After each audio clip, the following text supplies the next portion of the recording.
కొద్దిసేపు మీరు వాక్యాన్ని ఆసక్తిగా వినాలని కోరుతున్నాను. దయచేసి ఎవరు మాట్లాడకండి. ముందు రెండు పిల్లలు అసలు మాట్లాడలేదు. దేవుని వల్ల మనము దేవుని పిల్లలుగా ఈ భూమి మీద కొనసాగుతున్నాం. మనం మన జీవితాల్లో చూసుకున్నట్లయితే ఏదైనా మనకు మంచిది కావాలి అనుకుంటున్నాం. చెడ్డదేది కూడా మనకు అవసరం, మంచిదే తీసుకుంటాం. ఏదైనా కొనుక్కోవాలనుకున్నా ఎలాంటిది కొనుక్కుంటాం? మంచిగా కొనుక్కుంటాం. క్వాలిటీ అని అడుగుతాం. క్వాలిటీ కావాలంటాం ప్రతి దానికి కూడా. క్వాలిటీ లేకపోతే మన దేన్ని కూడా ఇష్టపడం. ఎందుకంటే క్వాలిటీ ఇది కావాలని అడిగే మనం ఎవరిని ఏమంటారు? డబ్బులు ఇచ్చుకుంటున్నాం కదా, మన క్వాలిటీ చూడతా అంటారు. ఎంత రేట్ అయినా సరే అది ఎక్కువ రేటా లేకపోతే తక్కువ రేటా అని పక్కన పెడితే మనకేం కావాలి? క్వాలిటీ అనేది మాత్రం చాలా ఇంపార్టెంట్. ఎక్కడ కాంప్రమైజ్ అవ్వం. క్వాలిటీ లేకపోతే కాంప్రమైజ్ అవ్వం. నాసి రకం అనేది ఉంటుంది, తర్వాత నాణ్యమైన రకం అని ఉంటుంది. నాణ్యమైన రకం, నాసి రకం. నాసి రకం కావాలా, నాణ్యమైన రకం కావాలంటే మనం ఏ రకం కావాలంటాం? నాణ్యమైనదే కావాలంటాం. బియ్యం కొన్నా మనకి ఏం కావాలి? బియ్యం కావాలంటే నాణ్యమైన బియ్యం కావాలంటాం. బట్టలు కొనాలంటే ఏమంటాం? మంచి క్వాలిటీ కావాలంటాం, తక్కువ రేటుదైనా సరే. ఇప్పుడు చీరలు కుప్పలుగా పూసి చీర 500కే అన్నారనుకో, మీరు 500 కదా క్వాలిటీ లేకపోతే పర్లేదు అనుకుంటారా? 500లో కూడా క్వాలిటీ కావాలంటారా? 500లో కూడా క్వాలిటీ చూస్తారు. ఆడవాళ్ళు మరి మగాళ్ళు అయితే పర్లేదు 500 గీత వస్తుందిలే, నాకు 100 రూపాయలు గీత వస్తుంది అనుకుని అడ్జస్ట్ అవుతాం. కానీ ఆడవాళ్ళు అయితే మనం 100 రూపాయలు అయినా సరే ఎలా చూస్తారు? క్లాత్ చూస్తారు. క్లాత్ 100 రూపాయల్లో కూడా క్లాత్ చూస్తారు. 100 రూపాయల్లో కూడా క్వాలిటీ చూస్తారు. మగాళ్ళు అయితే అలా కాదు. 100 రూపాయలకి ఏమొస్తుంది? ఏదో ఒకటి అన్నాం. అది మగాళ్ళ యొక్క మనస్తత్వం. ఆడవాళ్ళ మనస్తత్వం అయితే 100 అయినా 1000 అయినా ఏం కావాలి? క్వాలిటీ కావాలి. 100లోనే క్వాలిటీ చూస్తాం, మరి 1000లో ఎంత చూస్తారు? మొత్తం ఇప్పు చూపించు బాబు, ఇప్పు చూపించు బాబు. ఇక్కడ నుండి బ్లౌజ్ అమ్మా, ఇక్కడ నుండి ఇదమ్మా, ఇక్కడ నుండి పళ్ళు అమ్మా, లేకపోతే కాయలమ్మా, బొట జరి, ఇంకా రకరకాలు ఉంటాయి. మొత్తం గొడవ పిచ్చెళ్ళిపోయి అదంతా ఇప్పేసిన తర్వాత ఆ పక్కన వాళ్ళు ఆడిపోమంటారు. అలా చూస్తాం. మనం క్వాలిటీ చూస్తాం ప్రతి విషయంలో కూడా. క్వాలిటీ లేకపోతే ఒకటే గుర్తుపెట్టి, క్వాలిటీ లేకపోతే కాంప్రమైజ్ అవ్వము. ఎందుకంటే డబ్బులు ఇచ్చి కొంటున్నాం, అది మన మైండ్ సెట్ అయితే డబ్బులు ఇచ్చి కొన్నాము కాబట్టి క్వాలిటీ కావాలి. ఎందుకు కాంప్రమైజ్ అవ్వాలి? మగాళ్ళు ఎవరైనా సరే డబ్బులు ఇచ్చేసి మంచి కాకపోతే ఇంటి దగ్గర ఏం చేస్తారు? బుర్ర తినేస్తారు. మగాళ్ళు బుర్రలు తినేస్తారు. లేదండి, మీ ఆయన బుర్రలు తినే ఉంటారు.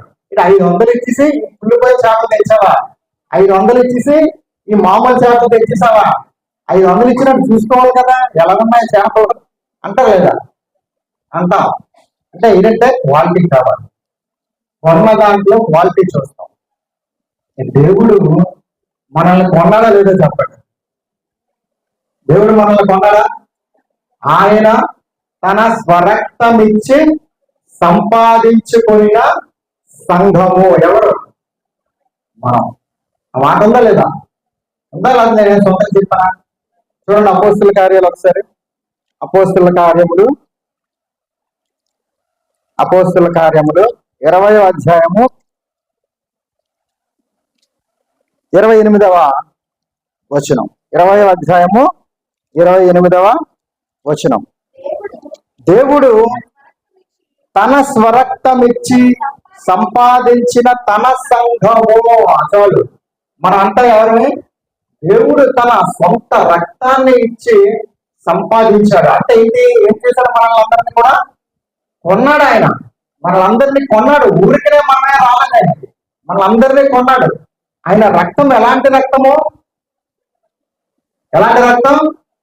పేతురు గారు అంటారు, అమూల్యమైన తన రక్తము చేత. అమూల్యమైన రక్తం అయినది, మామూలు రక్తం కాదండి. నీకు ఉంటది రక్తము, నాకు ఉంటది రక్తం, అందరిలో రక్తం ఉంటది. అలాగే యేసయ్యలో కూడా రక్తం ఉంది. కానీ ఈ రక్తానికి ఆ రక్తానికి చాలా తేడా ఉంది. అర్థమవుతుందా మీకు? మన రక్తం మన తల్లి నుండే వచ్చింది, మనకి తల్లి నుండే సంక్రమించింది. తల్లి గర్భంలో మనం ఉన్నప్పుడు తల్లి రక్తం నుండే మనకు కూడా రక్తము వచ్చింది.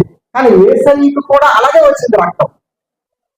మరియమ్మ రక్తమే యేసయ్యకు వచ్చినప్పటికీ ఎందుకు అమూల్య రక్తము అంటే మన రక్తము పాపముతో నిండిపోయినటువంటి రక్తము, ద్వేషముతో నిండిపోయినటువంటి రక్తము, దోషముతో నిండిపోయినటువంటి రక్తము. మన రక్తము యేసయ్య రక్తములో ఏం లేదు, పాపము లేదు. నిష్కలంకమునైన, చూడండి ఆ మాట కూడా చూసేయండి ఒకసారి. పేతురు గారు రాసిన పత్రిక మొదటి పత్రిక, పేతురు గారు రాసిన మొదటి పత్రిక మొదటి అధ్యాయము, పేతురు గారు రాసిన మొదటి పత్రిక మొదటి అధ్యాయము 19వ వచనం. అమూల్యమైన రక్తము చేత అనగా నిర్దోషమును నిష్కలంకమునకు గొర్రె పిల్ల వంటి క్రీస్తు రక్తము చేత. వా, ఏం ఎంత బాగుందండి! ఎలాంటి రక్తం అంటే యేసుక్రీస్తు రక్తము. అమూల్యమైన రక్తం అంటే ఏంటట? అనగా అంటే ఏంటి? నిర్దోషమైనది, నిష్కల్మషమునైనది, నిష్కలంకమునకు గొర్రె పిల్ల వంటి క్రీస్తు రక్తము. సాదృశ్యం చూడండి అక్కడ. పాత నిబంధనలో మనకి ఒక ఛాయ కనిపిస్తుంది. పాత నిబంధనలో ఏంటా ఛాయ అంటే, పాపము చేసినటువంటి వ్యక్తి గొర్రె పిల్లను బలించేవాడు. ఎలాంటి గొర్రె పిల్లలు ఇవ్వాలి అక్కడ? ఎలాంటి పడితే అలాంటి గొర్రె పిల్లలు ఇచ్చేస్తే అవదు, పని అవదు అక్కడ. ఎలాంటి రక్తం, ఎలాంటి గొర్రె పిల్లలు ఇవ్వాలంటే నిర్దోషమైన గొర్రె పిల్ల, నిష్కలంకమైన గొర్రె పిల్ల. అంటే అక్కడ దానికి చెప్పబడిన దాని యొక్క అర్థం ఏంటంటే, అవయవాల్లో ఎక్కడ కూడా ఏమనకూడదు, అంగవైకల్యం ఉండకూడదు.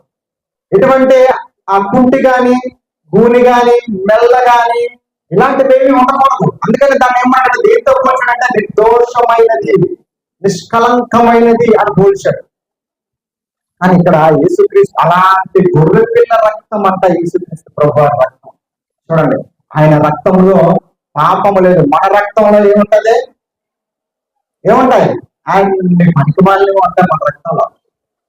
పనికిమాలి అన్ని తినేస్తాం కదా, మరి ఇష్టం వచ్చినవన్నీ తినేస్తాం, ఇష్టం వచ్చినవన్నీ ఎక్కించేసుకుంటాం మైండ్ లోకి, ఇష్టం వచ్చిన ఆలోచనలన్నీ మన మైండ్ లోకి తెచ్చేసుకుంటాం. కాబట్టి మన రక్తం లాంటి రక్తం కాదు ఆయనది. ఆయన రక్తం నిర్దోషమైన రక్తము, నిష్కలంకమైన రక్తం. అలాంటి రక్తము చేత మనల్ని ఏం చేశారు? ఆయన కొన్నాడు. ఇప్పుడు కొన్నప్పుడు మరి క్వాలిటీ ఉండాలా లేదా? మనం ఏదైనా కొంటే క్వాలిటీ చూస్తాం. మరి దేవుడు మనల్ని కొన్నాడు కదా, మనం క్వాలిటీ భక్తి చూపించాలా లేదా? అది ఎలా చూపించేసినా పర్లేదు. ఎలా భక్తి అంటే ఎలాగైనా పర్లేదు, చర్చికెళ్ళినా పర్లేదు, వెళ్ళి మన ఇష్టం వచ్చినట్టుగా ఉన్నా పర్లేదు, వెళ్తుండగా మనం బయటకు వచ్చి ఇష్టం వచ్చినట్టుగా ఉన్నా పర్లేదు, మన ఇష్టం వచ్చినట్టుగా జీవించినా పర్వాలేదు అనుకుంటే సరిపోతా. అంటే క్వాలిటీ భక్తి చూపించాలా? మన భక్తిలో కూడా ఏం కావాలి? క్వాలిటీ ఉండాలా లేదా? మనం ఏదైనా కొంటే క్వాలిటీ చూస్తాం, కానీ దేవుడు కొన్న దానిలో క్వాలిటీలో ఉండాలా లేదా ప్రశ్నించుకోండి ప్రతి ఒక్కరు. బాగా ఉన్నవారు అయితే ఓకే, నేను బాగా ఉండట్లేదు దేవుడిలోని, భక్తిగా నా భక్తి జీవితం బాగోలేదు అని వాళ్ళని మాత్రం ఒకసారి ఆలోచించుకోండి. నిన్ను దేవుడు అంగీకరించాలి అంటే, నిన్ను దేవుడు యాక్సెప్ట్ చేయాలంటే, ఆమోదించాలి అంటే నీకేం కావాలి? నీ భక్తిలో క్వాలిటీ ఉండాలి. క్వాలిటీ లేకపోతే నువ్వే తీసుకోలేనప్పుడు, నువ్వే వాడుకోలేనప్పుడు దేవుడు నిన్ను ఎలా అంగీకరిస్తాడు? ఒకటి ఆలోచించాలి. దేవుడు నిన్ను ఎలా అంగీకరిస్తాడు? పాలల్లో నీళ్లు కలిపితే కొంటామా మనం? పాలలో నీళ్లు కలిపిస్తే కొంటామా అండి? అనుభవం చేయండి. ఎవరు అంటారండి? కనబడకుండా కలిపేస్తే మనకు తెలియదు కాబట్టి చూస్తుండగా కలిపితే కొంటావా? పాలల్లో నీళ్లు కలిపితే కొంటావా? కొనము. బియ్యంలో రాళ్ళు కలిపితే కొంటావా? కొనము. కందిపప్పులో బెడ్డలు కలిపితే కొంటావా? కొనము. టీ పొడిలో రంప పొడి కలిపితే కొంటావా? కొనము. కల్తీ మాత్రలు అమ్మేస్తే కొంటామా? కొనము. మనం అయితే ఏది కొనం, మనకు అక్కర్లేదంటాం. ఆఖరికి ఒక హ్యాండ్ కర్చీఫ్ కొనాలన్నా మనం ఏం చూస్తాం? కాటన్ అయితేనే కొంటాం. కాటన్ 10 రూపాయల హ్యాండ్ కర్చీఫ్ కూడా కాటన్ అయితేనే కొంటాం. ఎందుకంటే చెమట బాగా పీల్చుకుంటుందని. అందులో పాలిస్టర్ మిక్స్ చేస్తే కొనం. కానీ దేవుని పిల్లలు, దేవుని సంఘము, విశ్వాసులు ఎలా ఉన్నారంటే క్వాలిటీ లేకుండా అయిపోయారు. విశ్వాసులు అందరూ కూడా క్వాలిటీ లేదు విశ్వాసుల్లో. మరి దేవుడు యాక్సెప్ట్ చేస్తాడా అలాంటి భక్తిని? క్వాలిటీ లేని భక్తిని యాక్సెప్ట్ చేస్తాడా దేవుడు? చేయడండి, ఖచ్చితంగా చేయడు. ఎందుకంటే గోధుమలతో పాటు ఎవరు కూడా ఉన్నారు? గురుగులు. గురుగులే క్వాలిటీ లేనివాడు. క్వాలిటీ లేని వాళ్ళు ఎవరు? గురుగులే క్వాలిటీ లేనివాడు. గోధుమలు క్వాలిటీ ఉన్నవాళ్ళు. క్వాలిటీ ఉన్న వాళ్ళ భక్తితో పాటు, భక్తి పరులతో పాటు ఎవరు కూడా ఉన్నారు సంఘంలో? క్వాలిటీ లేని భక్తి పరులు కూడా. ఆ భక్తి పరులు అనకూడదులే, క్వాలిటీ లేనప్పుడు ఇంకా భక్తి పరులు కాదు. క్వాలిటీ లేని వాళ్ళు కూడా ఉన్నారు. కానీ మనకు తెలియదు, మాకు తెలియదు, సంఘ బిడ్డలకు తెలియదు, సేవకులకు తెలియదు, తోటి విశ్వాసులకు తెలియదు. నువ్వు క్వాలిటీ లేని భక్తి, నీది క్వాలిటీ లేని భక్తి అని ఎవరికి తెలియదు? మనకు తెలియదు. కానీ దేవునికి మాత్రం తెలుసు. ఈ క్వాలిటీ లేని భక్తి నాకు అక్కర్లేదు అంటాడు దేవుడు. ఇశ్రాయేలీయులతో ఏమన్నాడంటే, మీరు చెడుతనముతో నిండిపోయి ఉన్నారు, మీ మాటలన్నీ కూడా కుయుక్తి మాటలు, మీ హృదయం అంతా చెడుతనంతో నిండిపోయింది, మీరు ఇచ్చే బలులు నాకు అవసరము లేదు అనేసాడు. అంటే ఏంటి? వాళ్ళు భక్తే చేస్తున్నారు కానీ అందులో ఏం లేదు, క్వాలిటీ లేదు. వారు భక్తే చేస్తున్నారు, ప్రతిరోజు దేవాలయానికి వెళ్తారు, బలులు అర్పిస్తున్నారు. కానీ దేవుడు ఏమంటున్నాడంటే, మీరు అర్పించే భక్తి లేదా మీరు అర్పించే బలులు నాకు అవసరము లేదు. ఎందుకంటే మీ భక్తిలో క్వాలిటీ లేదు. ఈరోజు క్రైస్తవులందరూ కూడా అలాగే ఉన్నారు. కానీ భక్తి అనేది మనకు చాలా అవసరం అండి. భక్తి మనలో ఉంటే మనకు ఎలా ఉంటుందంటే, లోకమునకు వెలుగై ఉంటాం. మనం లోకమునకు ఎలా ఉంటాం? వెలుగుగా ఉంటాం. ఎందుకంటే వెలుగు, భక్తి పరులే వెలుగుగా ఉంటారు, భక్తి లేని వారు వెలుగుగా ఉంటారు. మీరు లోకమునకు ఉప్పై ఉన్నారు. ఎవరు? భక్తి పరులే ఉప్పై ఉంటారు, భక్తి లేని వాళ్ళు ఉప్పై ఉంటారు. యోగ గ్రంథంలో ఒక మాట ఉంటుంది, నీ భక్తి నీకు ధైర్యము పుట్టింపదా అని తేమాయినా అడుగుతాడు. ఎవరిని? యోగుని అడుగుతాడు. అంటే నువ్వు భక్తి పరుడు కదా, ఒక అన్యుడు అడుగుతున్నావు, నువ్వు భక్తి పరుడు కదా, నీ భక్తి ఏం పుట్టించాలి? మనకి ధైర్యం పుట్టించాలి భక్తి. అదనమాట భక్తి అంటే. నువ్వు భక్తి పరుడు అని చెప్పుకొని భయపడిపోతే నీలో భక్తి ఉన్నట్టు కాదు. నీకు భక్తి పరుడు అయితే నువ్వు ఏ వార్తను విన్నా సరే భయపడిపోవు. నోవహు ఒక వార్త ఉన్నాడండి, అంతవరకు ఎప్పుడు విననటువంటి వార్త. ఇగో భూమి మీదకి ఒక ప్రళయం రాబోతుంది అని వార్త విన్నాడు. నోవహు గడగడ ఉడికిపోలేదు, ఉడికిపోలేదు. ఎందుకంటే నోవహు ఎవరంట? ఆయన భక్తిపరుడు, నీతిమంతుడు. అందుకనే నీ భక్తి మనకేం కలిగించాలి? ధైర్యం కలిగించాలి. ప్రతి దానికి భయపడకూడదు. భక్తి పరులు ఎవరు భయపడరు. దానియేలుతో రాజు దగ్గర కాకుండా ఇంకెవరి దగ్గరైనా నువ్వు మొరపెడితే ఈ 30 రోజుల్లో సింహాల గుహలో వేసేస్తాం అంటే అందరూ గజగజగా మునిగిపోయారు. దానియేలు మాత్రం పట్టించుకోలేదండి. ఎందుకంటే ఆయన భక్తిలో #1 క్వాలిటీ, ఆయనది #1 క్వాలిటీ. కాబట్టి భయపడలేదు, ధైర్యంగా వెళ్ళాడు. ఎప్పుడు చేసుకున్నట్టుగా ప్రార్థన చేసుకున్నాడు. సింహాల గుహలో వేసేస్తాం అన్నారు.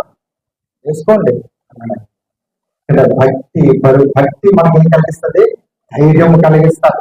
ప్రతిదానికి భయపడిపోనివ్వదు. శత్రుఘ్న మిశ్ర అభ్యర్థులు కూడా అగ్నిగుండంలో వేసేస్తామన్నారు. భయపడలే. రాజా నువ్వు అగ్నిలో వేసుకుంటాము, ఎక్కడ వేసుకుంటాము నీ ఇష్టం, కానీ మేము మా దేవుడికి తప్ప ఇంకెవ్వరికి నమస్కారము చెయ్యము. భక్తి. అగ్నిగుండం చూడగానే భక్తి, భయము లేదు. సింహాలను చూడగానే భయం లేదు. జల ప్రమాణం అనగానే భయం లేదు. ఎందువల్లంటే వాళ్ళు చూపించే భక్తి. భక్తి పరులకు ఎప్పుడు కూడా భయపడరు. భక్తి ఉందంటే మనలో ఏముంటది? భక్తి అనేదంట కరెంట్ లాంటిదంట. కరెంట్ తెలుసా? కరెంట్ ఎంత పవర్ ఉంటుందండి? కరెంట్ ఎంత పవర్ ఉంటుంది? మనం పట్టుకుంటే ఏమవుతాం? నిమిషంలో చచ్చిపోతాం. ఇంకా మనకి నిమిషమైనా మన ఇంట్లో కరెంటు ఒక 2-3 నిమిషాలైనా ఉంటాం. రైల్వే ట్రాక్ మీద కరెంట్ వైర్లు ఉంటాయి తెలుసా మీకు? రైల్వే ట్రాక్ మీద కరెంట్ వైర్లు ఉంటాయి. ఆ రైలు బాగా ఉండదు అందకుండా. రైల్వే ట్రాక్ల మీద కరెంటు వైర్లు కానీ ముట్టుకుంటే ఎలా ఉంటది? సెకండ్ లో ఫైర్ అయిపోతారు. సెకండ్ లో బూడిదే ఉండదు, అక్కడ ఇంకేం ఉండదు. బూడిద గాలికి అలా ఎగిరిపోదు. అంటే భక్తి కూడా ఒక కరెంట్ లాంటిది మనలో ఉంటే, మనము నిజమైన భక్తి చేస్తుంటే ఒక పవర్ ఉంటుంది మనలో. మనం నిజమైన భక్తి చేస్తుంటే ఒక కరెంట్ ఉంటుంది మనలో. మనం మాట్లాడుతుంటేనే మనలో ఏం రావాలి? పవర్ రావాలి. భక్తి అంటే ఎలా ఉంటుంది? భక్తి లేకపోతే సాదాసీదంగా ఉంటాండి. ఎందుకంటే భక్తి జీవితం చాలా ముఖ్యం. నార్మల్ జీవితం కంటే నువ్వు విశ్వాసమే, కానీ నీలో భక్తి లేకపోతే వెలుగు లేనటువంటి కొవ్వొత్తు లాంటి కొవ్వొత్తు, అంతే, వెలుగు లేనటువంటి. ఇప్పుడు ఎవరైనా దివిటీ వెలిగించి ఎక్కడ పెడతారు?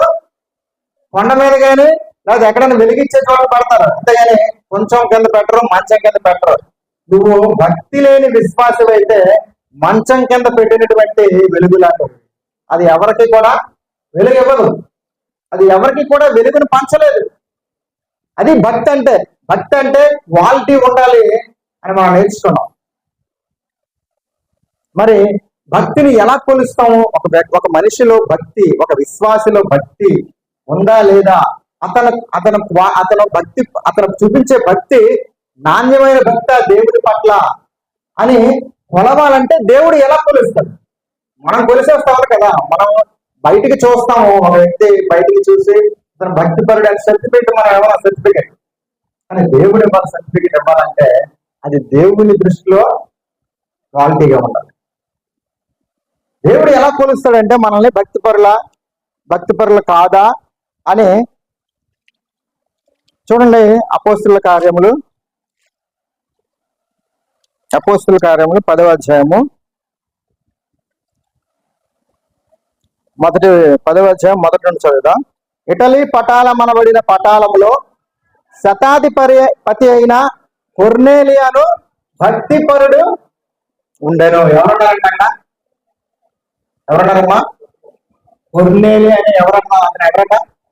భక్తిపరుడు అంట. భక్తిపరుడు అంటే క్వాలిటీ ఉన్నాడే, క్వాలిటీ లేనోడా? క్వాలిటీ ఉన్నాడే. అలాంటి క్వాలిటీ కాదు. యేసు ప్రభు ఎవరో తెలియకపోయినా భక్తిపరుడేనంట. యేసు ప్రభు ఎవరో తెలియకపోయినా భక్తిపరుడే. అతడు తన ఇంటి వారందరితో కూడా దేవుని యందు భయభక్తులు గలవాడై ఉండి ప్రజలకు బహుధర్మము చేయుచు ఎల్లప్పుడూ దేవునికి ప్రార్థన చేయువాడు. ఎలా భక్తిపరుడయ్యాడినా? ఎలా అయ్యాడమ్మా? దేవుని యందు భయభక్తులు గలవాడై ఉండి ప్రజలకు బహుధర్మము చేయొచ్చు, ఎల్లప్పుడూ కూడా ప్రార్థన చేయవాడు. అంటే భక్తి నువ్వు చూపించే భక్తి క్వాలిటీగా కాదా అని తెలియాలంటే నువ్వు ఎల్లప్పుడూ ఏం చేయాలి? దేవునికి ప్రార్థన చేయాలి. ఇంకేం చేయాలి? బహుధర్మము చేయాలంట. ధర్మం చేయాలి. దేవుని పిల్లలు ఇతరులకు ఇచ్చేవారిగా ఉండాలి. దేవుని పిల్లలు ఎలా ఉండాలి? ఇతరులకు పెట్టేవారిగా ఉండాలి, ఇచ్చేవారిగా ఉండాలి. అప్పుడు మనం చూపించే భక్తి క్వాలిటీ చేస్తుంది.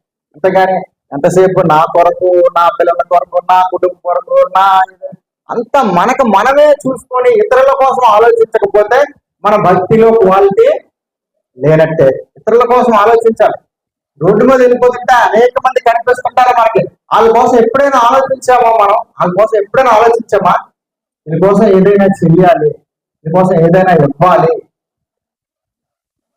అది ఎప్పుడైనా ఆలోచించారా? ఆలోచన ఎవరికైనా వచ్చింది ఎప్పుడైనా సరే? చాలా సార్లు రోడ్డు మీద వెళ్తుంటారో వస్తుంటారో, ఎప్పుడైనా వాళ్ళని చూసినప్పుడు ఎవరికైనా ఏదైనా ఇవ్వాలి, ఏదైనా చెయ్యాలి, ఏదైనా పంచాలి, వాళ్ళ మీద ప్రేమ చూపించాలి అని ఎప్పుడైనా అనిపించిందా మీకు? అనిపిస్తుంటే నువ్వు చూపించే భక్తి కరెక్టే అనిపిస్తుంది. కానీ కొంతమందికి అనిపిస్తుంది కానీ చేయలేరు, అనిపిస్తుంది కానీ చెయ్యలేరు. ఇంకా పాపం వాళ్ళకే ఉండదు. కొంతమందికి ఉంటుంది, ఎంతమందికైనా పెట్టగలిగే స్తోమత ఉంటుంది కొంతమందికి, ఎంతమందికైనా ఇవ్వగలిగే స్తోమత ఉంటుంది కొంతమందికి, ఎంతమందికైనా భోజనం 100 మందికి భోజనం పెట్టగలిగే కెపాసిటీ ఉంటుంది కొంతమందికి. కానీ చెయ్యరు. చెయ్యకపోతే నీకు అనిపించి నువ్వు మేలైనది ఎరిగి ఉండియో మేలైనది ఎరిగి ఉండియో దానిని చేయని వానికి ఏం కలుగుతుంది? పాపం కలుగుతుంది. అంతేనా? కరెక్టేనా? పాపం కలుగులేనా ఇంకేముందా? అదే అనుకుంటారు, నాకు గుర్తులేదు. అయితే మేలైనది మనకు తెలుసు. దేవుని గ్రంథంలో అనేక సార్లు చెప్పాడు, దేవుడు చెప్పాడు, భక్తులు చెప్పారు, సేవకులు చెప్తారు, వాక్యములో వింటాము. కానీ మనకి మేలైనది తెలుసు, కానీ మనం ఏం చేస్తాం? చేయడానికి ఇష్టపడము. కొంతమంది ఇంటి దగ్గరకు వస్తారు, అమ్మా అన్నం ఉంటే పెట్టండి అమ్మా అనేసి. ఇంటి దగ్గరకు వచ్చిన వాళ్ళు కూడా కొంతమంది పెట్టరు. చేయకాలేదు అలాగే అంటారు. ఈ చేతిలో రిమోట్ ఉంటుంది, రిమోట్ పెద్ద ఇదనమాట, పెద్ద పని. రిమోట్ తో మార్చడం పెద్ద పని. చేయి ఖాళీ లేదమ్మా అంటారు కొంతమంది. అంటారు లేదా కొంతమంది? చేయి ఖాళీ లేదంట. చేతులు ఖాళీనే అంత పెద్ద బిజీయా? ఇంత పెద్ద పనిలో ఉన్నావు మనం. పెట్టం. మన ఇంటి దగ్గరికి వస్తారు. ఇప్పుడు మనం ఎక్కడికే వెళ్ళి పెట్టక్కర్లేదు, మన ఇంటి దగ్గరికి వస్తారు. కానీ మనం ఏం చేస్తాం? పెట్టడానికి ఇష్టపడం. బట్టలు ఏమైనా ఉంటే ఇవ్వండమ్మా అని వస్తారు చాలా మంది. పాత బట్టలు ఏమైనా ఉంటే ఇవ్వండమ్మా, పాత చీరలు ఏమైనా ఉంటేనమ్మా, పాత పిల్లల బట్టలు ఏమైనా ఉంటే ఇవ్వండమ్మా అని వస్తారు. కానీ మనం ఏం చేస్తాం? అవన్నీ తీయాలి కూడా, ఎవరైతున్నారు వాళ్ళని అని తీసి బద్దకించి మనం ఇవ్వం. ఉంటాయి చాలా మందికి పాత బట్టలు చాలా ఉంటాయి కానీ అన్ని దాస్తారు. దాయడం వల్ల ఏం ఉపయోగం? చీమలు పట్టేస్తాయి. చెదలు పట్టేసి బట్ట పాడైపోతాయి, కానీ తీగిపోతాయి, కానీ ఎందుకు పనికి. అదే ఎవరికైనా ఇస్తే మనం తెలుసు మనకి, కానీ మనం ఏం చేస్తాం? చేయము. ఎల్లప్పుడూ ప్రార్థన చేయువాడంట, బహుధర్మము చేయువాడంట. కొన్నేళ్ళు బహుధర్మం చేస్తాడంటే, అంటే బహు అనే పదం ఎందుకు వాడాడంటే అది ప్లూరల్ అంటే బహువచనం. ఎందుకు వచ్చిందంటే అతను చాలా ధర్మాలు చేస్తూనే ఉన్నాడు, ఒక శతాధిపతి. అతనికి వచ్చే ఆదాయంలో అలా దానం చేస్తూనే ఉన్నాడు. ఇంకో మంచి క్వాలిటీ ఉంది అతను. చూడండి, ఆయన దగ్గర పనిచేసే వాళ్ళు చెప్తున్నారు. అదే 10వ అధ్యాయము 22వ వచనంలో, అందుకు వారు నీతిమంతుడును దేవునికి భయపడేవాడును యూద జనులందరి వలన మంచి పేరు పొందిన వాడునైన శతాధిపతి అని కొర్నేలి అంటారు. ఎవరండి?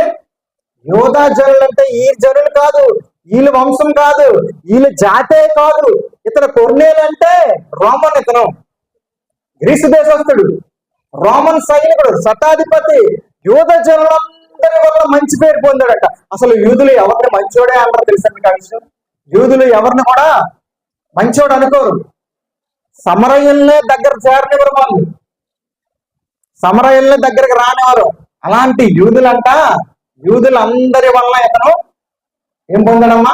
మంచి పేరు పొందాడటండి యూదులందరి వల్ల. చూడండి, భక్తిలో క్వాలిటీ ఏంటుండాలి? భక్తిలో ఏంటి కొన్ని గుణాలు ఉన్నాయి? భక్తి పరుడు నెంబర్ 1 క్వాలిటీ. భక్తి చేస్తాం అంటే ఏం కావాలి? నువ్వు ఎల్లప్పుడూ ప్రార్థన చేయాలి, ఇంకా ధర్మం చేయాలి. నువ్వు బహుధర్మం ఏం చేసే అవసరం లేదు, కానీ నీకు ఎంత ఉంటే అంత ధర్మం చేయి. నీకు 10 రూపాయలు ఉంటే 10 రూపాయలు ధర్మం చేయి. బహుధర్మం చేయిస్తూ ఉండాలి. తర్వాత అందరి వల్ల మంచి, నీ ఇంట్లో వాళ్ళకే కాదు, వీధిలో వాళ్ళే కాదు, నీ ఊర్లో కూడా నీకు మంచి పేరు ఉండాలి. భక్తిపరుడు అంటే అది అర్థం. నిన్ను అందరూ తిడుతుంటే ఇంకా నువ్వు రోజు చర్చకొచ్చి వీధిలో అందరూ నిన్ను తిట్టడమే, ఊర్లో అందరూ నిన్ను తిట్టడమే. అందరూ నిన్ను చూసి మొఖం తిప్పేసుకుంటారు, అందరూ నిన్ను చూసి అసహించుకుంటారు, అందరూ నిన్ను చూసి అన్నట్టుగా చూస్తారు. మరి నువ్వు మాత్రం రోజు చర్చకు వస్తావు, ప్రార్థనకు వస్తావు. ఏంటి ఉపయోగం? మనుషులు దయ్యందరూ, దేవుని దయ్యందరూ కూడా ఉన్నాయంట. మనుషులు ఎలాగంటే నాకైతే లేదు అంటే అవదు. మనుషుల్లో కూడా ఇంకో విషయం, తిమోతికి పౌలు గారు రాస్తారు మాట్లాడి, ఇప్పుడు అది అసందర్భం అయినా చిన్న గుర్తు చేస్తాను. సంఘ పెద్దగా ఉండాలంటే చాలా క్వాలిటీస్ ఉన్నా తెలుసా? ఎవరు పడితే సంఘ పెద్ద కాదు. ఆ సంఘంలో కొద్దిగా ఉండడానికి సంఘ పెద్ద అనేసి అయిపోయింది. సంఘ పెద్ద క్వాలిటీ చెప్పాలంటే ఇప్పుడు ఆ పత్రిక తిమోతికి రాసిన 2 పత్రికలు తీసి తీతు పత్రికలో కూడా ఉంటది. అది మాట్లాడాలంటే ఒక అరగంట పడుతుంది. ఎందుకంటే అన్ని క్వాలిటీస్ ఉన్నాయి. మొదట నీ ఇంటి వారే నువ్వేం చేయాలి? బాగుగా ఏనాలంట. మద్యపానీయులు, కొట్టువాడు అంటే భార్యను వచ్చి కొట్టడం, పిల్లలను కొట్టడం, పక్కింటి వాళ్ళని కొట్టడం పనికిరాదు. ఇవన్నీ చేసేసి నేను సంఘం పెద్ద అంటే అవ్వదు. సంఘం పెద్ద కూడా కొన్ని క్వాలిటీస్ ఉంటాయి. ఎవరు పడుతారు సంఘ పెద్దలు అవ్వాలి? సంఘ పెద్ద కంట వివాహం అవ్వాలి, ఏకపత్ని వృద్ధుడై ఉండాలి, పిల్లలు కలిగిన వాడే ఉండాలి. పిల్లలు లేకపోయినా సంఘ పెద్ద అవ్వదు. బాగా చదవండి తిమోతి పత్రిక. అంటే అది ఎందుకు గుర్తు చేస్తానంటే నువ్వు ఇతరుల వల్ల కూడా మంచి పేరు పొందాలి. భక్తి అంటే అది. నువ్వు సంఘంలోనే నీ విశ్వాసులు అందరూ మామిడి మంచిది అంటే అవ్వదు. సంఘం బయట ఉన్న కూడా నీకోసం సాక్ష్యం చెప్పాలి. సంఘం బయట ఉన్న కూడా సాక్ష్యం చెప్పాలి. ఒక మంచోడండి, మంచోడండి, చాలా కరెక్ట్ గా మాట్లాడతాడండి. అతను ఏదైనా మాట అంటే మాటే అన్నాడంటే ఖచ్చితంగా అది సంఘ ఏది భక్తి అంటే. ఈ భక్తి కొర్నేలి అంట యూద జనులందరి వల్ల మంచి పేరు పొందాడంట. అసలు వాళ్ళకి వీళ్ళకి సంబంధమే లేదు. వీళ్ళ జాతి వేరు, అతని జాతి వేరు. కానీ వాళ్ళు ఎవరిని పొగడరు. కానీ వీళ్ళు ఏమంటున్నారు? కొర్నేలి చాలా మంచిదండి. యూదులు సాక్ష్యం చెప్తున్నారట. యూదులు అక్కడ ఉన్నటువంటి కైసరయ్యలో ఉన్నటువంటి యూదులు కొర్నేలి కోసం మంచివాడు అంటున్నారంట. అందుకనే దేవుడు అతను ఏమన్నాడు? భక్తిపరుడు అన్నాడు. భక్తిపరుడు. మన సాక్ష్యం, మన కోసం అందరూ కూడా సాక్ష్యం చెప్పాలి. మన కోసం మంచోడు అని చెప్పాలి. ఇక్కడ ఇక్కడ నేను చెప్పేది క్రైస్తవుల్ని ఎలాగ పొగిడేస్తాం తప్పదు. ఎందుకంటే మన సంఘంలో ఉన్న వాళ్ళు చెడ్డోళ్ళైనా మంచి వాళ్ళు అంటాం. ఎందుకంటే ముఖం మీద అంటే బాగా. కానీ అన్యులు వచ్చి మన కోసం సాక్ష్యం చెప్తే అది భక్తి. అర్థమవుతుందను? ఏంటట? బహుధర్మం చేయాలి, ఇంకేం చేయాలి? ఎల్లప్పుడూ ప్రార్థన చేయాలి, ఇతరుల వల్ల కూడా మనమైతే మంచి పేరు సంపాదించుకోవాలి. అది భక్తి. భక్తి అంటే అది. తర్వాత ఇంకో వాక్యం చూద్దాం. చూడండి, యాకోబు రాసిన పత్రిక మొదటి అధ్యాయము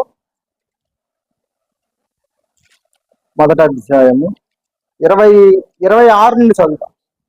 ఎవడైనను నోటికి కళ్ళెము పెట్టుకొనక తన హృదయమును మోసపరుచుకొనచ్చు భక్తి గలవాడనని అనుకుని ఎడల మన భక్తి వ్యర్థమే. మనలో చాలా మంది ఇలాంటి వాళ్ళు ఉన్నారు లేదా?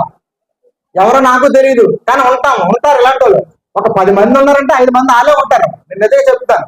ఒక 100 మంది ఉన్నారంటే ఒక 50-60 మంది అలాంటి వాళ్ళు ఉంటారు. నోటికి కళ్ళెం పెట్టుకోరు, అడ్డమైనదల్లా వాగేస్తుంటారు. ఇక్కడితో అక్కడ చెప్పేస్తారు, అక్కడ దగ్గర చెప్పేస్తారు. వాళ్ళని తీసుకెళ్లి వీళ్ళకి తగిలించేస్తారు, వీళ్ళని తీసుకెళ్లి వాళ్ళకి తగిలించేస్తారు. ఒకదాన్ని రెండు దానికి 5 దానికి తగిలించేస్తారు. లాస్ట్ పెద్ద రణరంగం అయిపోతుంది. రణరంగమే. ఎక్కడిదక్కడే వదలరు. ఇక్కడ తీసుకెళ్లి ఒకదాన్ని ఎక్కడిదక్కడ వదిలేరు. ఎలాగేటండి? ఎలాగైతే అలాగే ఉంది. వీళ్ళకి మాస్టర్ గారికి ఏముండదు పాపం. ఆయనకి ఏముండదు. అందరూ నా పిల్లలే అన్నట్టుంటారు. మాస్టర్ గారి దగ్గరికి వచ్చి చూసారా ఎలాగ అంటున్నారు, అది చూసారా అలా చేయొచ్చా అని లేనిపోనివి ఏం చేస్తుంటారు కొంతమంది, కల్పించి చెప్తుంటారు. మాస్టర్ గారు అయితే వదిలేస్తారు, ఆయన పట్టించుకోరు. మరి ఇంకా వేరే పాస్టర్లు ఎవరైనా అయితే పట్టించుకొని మొన్న ఇలాగ అన్నట్టున్నావు అలా అంటావా అంటే లేనిపోని గొడవలు ఇవన్నీ కూడా. ఎక్కడే కూడా మన నోటికి కళ్ళెము పెట్టుకొనక, నోటికి కళ్ళెము పెట్టుకొనక హృదయమును మోసపరుచుకుంటారు. హృదయమునే మోసపరిచేస్తున్నారండి. మనుషులు కాదు, ఎవరి హృదయము వాళ్ళ హృదయాన్ని మోసపరుచుకున్నారు. చేసినవన్నీ చేసేసి నేను పరిశుద్ధంగా అని ఎవరు ఏంటి మనకు మనం మోసపరిచి చేసుకోవడం అంత దౌర్భాగ్యం ఇంకోటి లేదండి. ఇప్పుడు నేను చేసిన దుర్మార్గ పనులన్నీ నాకు తెలుసు. నేను బయట ఎక్కడ తిరిగి వచ్చాను నాకు తెలుసు. ఇక్కడికి వచ్చి కొంత నీతిమంతులుగా వాక్యం చెప్పేస్తే అంత అంతకన్నా దౌర్భాగ్యం. ఎందుకంటే మీకు తెలియదు కాబట్టి మీరు ఒప్పించుకుంటారు. నాకు తెలిసి నేను ఎలాంటి ఉన్నా, నాకు తెలిసి నా హృదయం ఎలాంటిదో నాకు తెలిసి బిల్డప్ కబుర్లు ఆడితే అంతకన్నా దరిద్రం ఏమో ఉంటుందా? నాకు నేను మోసం చేసుకుంటే అంతకన్నా మిమ్మల్ని మోసం చేసినట్టు ఒక అర్థం ఉంది, ఇంకొకరిని మోసం చేసినట్టు అర్థం ఉంది. నాకు నేనే, నా పరిస్థితి ఏంటో, నేను ఎంత మనిషిని, నేను ఎలాంటి ఉండో, నా బుద్ధులేంటో, నేను బయటికి ఏం చేస్తానో నాకు తెలిసి కూడా ఇక్కడికి వచ్చి నీతిమంతుడిగా నేను పోగొట్టుకుంటాను. అంతకంటే నీచ చండాలమైనది ఇంకోటి ఉండదు. అదే చెప్తున్నాను ఇక్కడ, ఎవడైనాను నోటికి కళ్ళం పెట్టుకొనక తన హృదయమును మోసపరచుకోవచ్చు. ఆడి హృదయాన్ని మోసపరుచుకుంటున్నాడంట. తన హృదయమును మోసపరచుకోవచ్చు. భక్తి గలవాడని అనుకుని ఎడల వాని భక్తి వ్యర్థమే. మరి ఆలోచించండి, అలాంటి వాళ్ళు చాలా మంది అంటారు అది భక్తి కాదు. నువ్వు భక్తి అనుకుంటున్నావేమో, అది భక్తి కాదంట. దేవుడి వాక్యం చెప్తుంది, నువ్వు భక్తి పరుడివి లేకపోతే భక్తి పరురాలువి అనుకుంటున్నావేమో, అది భక్తి కాదు. కాబట్టి మన నోటిని ఏం చేయాలి? కళ్ళెము పెట్టుకోవాలి మన నోటికి. ఇక్కడ విన్నావా? ఏం చేయాలి? ఇక్కడ వదిలేదు. నా దగ్గర అయితే 3 మంది చెప్తుంటారు, కానీ ఎక్కడ ఏది చెప్పను, ఎక్కడ ఏది చెప్పను. ఇంటికి వెళ్ళి మా ఆవిడ కూడా చెప్పను. తెలుసు నేను చాలా విషయాలు చెప్పను. మా అమ్మాళ్ళ దగ్గర వదిలేస్తాను, మా ఆవిడది మా ఆవిడ దగ్గర వదిలేస్తాను. ఇక్కడికి వస్తే అక్కడే బయటికి వెళ్తే నా పర్సనల్ విషయాలు అక్కడ వదిలేస్తాను. ఇంకా ఎక్కడికి కూడా ఎక్కడ పట్టించుకో. చాలా ఉంటాయి, చాలా ప్రాబ్లమ్స్ ఉంటాయి, కానీ ఇంకా వాటితో పాటు మనం ఎన్ని తగిలించుకున్నాం అనుకోండి, లేనిపోయినవన్నీ మనకి చుట్టేసి మనం బతకనగలమా? ఇవన్నీ కూడా మనం ప్రశాంతంగా ఉండగల మన బతుకులే బాగులేవు. అంతంత మాత్రమే. ఎవరో ఇక్కడ పెద్ద ధనవంతులు లేరు, పెద్ద ఉన్నవాళ్ళు లేరు. ఏదో అలాగ బండి కొనసాగుతుంది, జీవనం అలా కొనసాగుతున్న, బాధలు పడో ఇబ్బందులు పడో కొనసాగుతూ ఉన్నాయి. దీనికి దేవుని సహాయాన్ని కోరుతూ మనం ఏం చేయాలి? దేవుడి మీద ఆధారపడుతూ మనం ముందుకు సాగిపోవాలి. అంతేగాని దీన్ని తెచ్చి ఆ ప్యాంట్ తీసుకొచ్చి మన రీతి మీద రుద్దుకొని, ఈ బుర్ర తీసుకొచ్చి మన మీద వేసుకొని దారిని పోయిన ప్రతిదీ మనమే తగిలించుకున్నాం అనుకో, ఏమంటారు? అది భక్తి కాదు. అది భక్తి కాదు. నోటికి మనం ఏం చేయాలి? కళ్ళెం పెట్టుకోవాలి. హృదయాన్ని ఎప్పుడు మోసం చేసుకోకూడదండి. నీ హృదయం తప్పు అని చెప్తుంటే ఆ తప్పును ఒప్పుకో, అంగీకరించు. ఎస్, నేను పలానా తప్పు చేశాను. హృదయాన్ని కూడా మోసపుచ్చేసి ఇక్కడ పెద్ద నీతి కబుర్లు మాత్రం నీతిమంతులుగా మాత్రం మనం ఏం చేయకుండా ప్రవర్తించకూడదు. నీ హృదయానికి హెచ్చరిస్తుంటది, నువ్వు తప్పు చేస్తావు, నువ్వు అబద్ధం ఆడవు, నువ్వు పలానా వాడిని మోసం చేస్తావు. అవును, తప్ప. దాన్ని మనం ఏం చేయాలి? విడిచిపెట్టాలి. మన అనుదిన జీవితంలో చాలా తప్పుటడుగులు వేస్తుంటామండి. ఎవరు నీతిమంతులు ఎవరు లేరు. తప్పుటడుగులు వేసేస్తుంటాం. ఒకసారి మనకి తెలియకుండానే మనం ఆచితూచి వెయ్యాలని వెయ్యం, కానీ ఒకసారి అనుకోకుండా తప్పుడడుగు వేస్తాం. దాన్ని ఏం చేసుకోవాలి? మనం ఏం చేయాలి? సరి చేసుకోవాలి. ఒకసారి గబుక్కున అలా అన్నారని చెప్పేస్తాం ఒకసారి, కానీ అయ్యే ఇలా చెప్పేసానేంటి నేను అక్కడికి వెళ్ళి చెప్పకూడదు అనుకుంటా అని మన నోటికి ఏం చేయాలి? కళ్ళెం పెట్టుకోవాలి. హృదయాన్ని మోసపుచ్చుకోకూడదు. అది చేస్తే నేను భక్తి గలవాడనని సంఘంలో చెప్పుకున్నా నా భక్తి వ్యర్థమే. గోధుమలతో పాటు గురుగులు ఉన్నాయి, కానీ ప్రభు వచ్చినప్పుడు గోధుమలను కట్టకట్టి ఏం చేస్తాడు? పొట్టులో పోసుకుంటాడు. గురుగులను ఏం చేస్తాడు? కాల్చి వేసేస్తాడు. ప్రభా, నేను ప్రతిరోజు చర్చికి వెళ్ళిన ప్రభా, అన్ని ప్రార్థనలకు వెళ్ళిపోయిన ప్రభా, ఉపవాస ప్రార్థనకి వెళ్ళిపోయిన ప్రభా, ఆన్లైన్ ప్రేయర్కి వెళ్ళిపోయిన ప్రభా, మరి ఏంటి ప్రభు అంటే, నేను క్వాలిటీ లేని భక్తి చేసావే, నువ్వు బియ్యంలో రాళ్ళు కల్పిస్తావు, నువ్వు నాకెందుకు ఉపయోగపడవు కదండి. దేవునికి ఏం ఉపయోగపడతావా? గట్టి గింజలే అని ఉపయోగపడతాయి. గింజలు గట్టిగా ఉండాలి. గింజలు కుళ్ళిపోయి పొట్టు ఎగిరిపోయినట్టు ఎగిరిపోతాయి. పొట్టులా ఉంటే దేవుడికి అవసరం లేదు. పొట్టును ఏం చేస్తారంటే ఆరని అగ్నితో కాల్చివేయబడును. గింజలు మాత్రమే ఆయన పొట్టులో వేసుకుంటాడు. నువ్వు బలమైన భక్తిపరుడుగా, బలమైన విశ్వాసగా, బలమైన భక్తిపరురాలుగా ఉంటేనే ఆయన నిన్ను అంగీకరిస్తాడు, ఆమోదిస్తాడు. ఆయన వచ్చినప్పుడు నిన్ను తీసుకొని వెళ్ళిపోతాడు. మీరు ఇష్టం వచ్చినట్టుగా, కొంతమందికి అసలు సీరియస్నెస్ ఉండదు, అసలు దేవుడి భక్తి అంటే ఎంత సీరియస్ గా ఉండాలి? సీరియస్నెస్ ఉండదు, చాలా సిల్లిగా తీసుకుంటారు. ఏదో రోడ్డు మీద ఏదో ఒక సినిమా చూసి వదిలేసినట్టు, ఒక సీరియల్ చూసి తీసుకున్నట్టుగా తీసుకుంటారు. భక్తి అనేది చాలా ముఖ్యం. భక్తి అనేది చాలా సీరియస్ తీసుకోవాలి. భక్తులు భక్తి కొరకు వారి ప్రాణాలని ఏం చేశారు? పణంగా పెట్టేశారు. అది భక్తి అంటే. అలా అంత సీరియస్ గా తీసుకోకుండా పర్లేదు అనుకుంటే క్రైస్తవ్యం అసలు ఉంటుందా? ఎంతవరకు వస్తుంది క్రైస్తవ్యం? నీ దగ్గరికి నా దగ్గరికి వరకు వచ్చిన వరకు ఉంటుందా? ఎప్పుడో అనగదొక్కేసే వాళ్ళ క్రైస్తవ్యాన్ని. క్రైస్తవ్యం ఎప్పుడో కనుమరుగైపోయింది. కమలయ్యాలు అంటాడు, ఇది మనుష్యుల వల్ల కలిగినదా? మీరు ఏం చేయకండి, ఊరుకోండి, చూడండి, వాళ్ళు కొట్టకండి, తిట్టకండి, అలా వదిలేయండి. ఇది మనుషుల వల్లనే కలిగితే అంతకుముందు చాలా మంది వచ్చారు, అలాగే చేశారు, అలాగే కనుమరుగైపోతారు క్రైస్తవం. కానీ ఇది ఒకవేళ దేవుని మహిమ కలిగినదా? మీరు దేవునితో పోరాడువారు అబుదురుసుమి అని వార్నింగ్ ఇచ్చాడు పరిసయ్యులకి. వార్నింగ్ ఇచ్చాడా? ఇచ్చాడా లేదా? చెప్పండి. ఇచ్చాడు. అపోస్తుల కార్యం 4వ అధ్యాయంలో ఉంటుంది. గమలీయేలు మాటలు నిజమయ్యాయి. వాళ్ళు వదిలేస్తారు. అపోస్తులను వదిలేస్తే అది దేవుని కార్యం కాబట్టి, దేవుని రాజ్యము కాబట్టి, దేవుని సంఘము కాబట్టి 2000 సంవత్సరాలు అయిపోతున్నా సరే నేటికి అనేక మంది దాడులు చేస్తారు, అనేక మంది ఇబ్బందులు పడుతున్నారు, అనేక మంది అడ్డు తగులుతున్నారు. కానీ దేవుని రాజ్యం ఎక్కడా కూడా ఆగిపోలేదు. విశ్వ ప్రపంచం అయిపోయింది. చేతి సహాయం లేకుండా తీయబడిన రాయి ఆ 4 సామ్రాజ్యములను పగులగొట్టి భూతలమంతా విస్తారం అయిపోద్దని దానియేలు గ్రంథంలో చూసాం కదా ప్రవచనం. అదే ఈ సంఘం. అర్థమవుతుందా? అలాంటిది ఈ సంఘం గురించి, ఇంత విలువ పెట్టి కొనబడిన సంఘం గురించి, ఇంత ప్రాణం పెట్టి స్థాపించినటువంటి ఈ సంఘములో బిడ్డడుగా లేకపోతే ఒక వ్యక్తిగా ఉన్న మనము సీరియస్నెస్ ఉండాలి. భక్తిలో సీరియస్నెస్ లేకపోతే పని అవ్వదు. లాస్ట్కి ఎక్కడే ఉండిపోతాం. సీరియస్ గా తీసుకోకపోతే చాలా సీరియస్ గా ఉండాలి. భక్తి అంటే సీరియస్ గా తీసుకోవాలి. ఒక మాట విన్నామంటే అబద్ధం ఆడకూడదు. కొన్నిటికి ఆడేవచ్చులే, కొన్నిటికి ఆడకూడదు. అలాగే ఉండదు. అబద్ధం ఆడకూడదు అంటే ఆడకూడదు అంతే. మోసం చేయకూడదు అంటే కొన్నిటిని చేయొచ్చు, కొన్నిటిని చేయకూడదు. మనకు అవసరమైన ఇంట్లో చేసేద్దాం, అవసరమైన చేయవలసిన అలాంటిది లేదు. అల్లరితో కూడిన ఆటపాటలు చూడకూడదు అంటే కొన్ని సీరియల్ చూద్దాం, టైం పాస్ పరిగెత్తాం, కొన్ని చూద్దాం, కొన్ని చూడం. సినిమాలు చూడంగానే సీరియల్ చూద్దాం. చూడద్దంటే చూడద్దే కదా. అల్లరితో కూడిన ఆటపాటలకు మీరు స్థానం ఇవ్వద్దు అంటే దానికి అర్థం ఏంటి? ఆ అల్లరితో కూడిన ఆటపాటలు చూసే టైంలోనే నువ్వు ప్రార్థన చేసుకోవచ్చు కదా అని అర్థం. ఆ అల్లరితో కూడిన ఆటపాటలు చూసే టైంలోని నువ్వు బైబిల్ చదువుకోవచ్చు కదా. సీరియస్.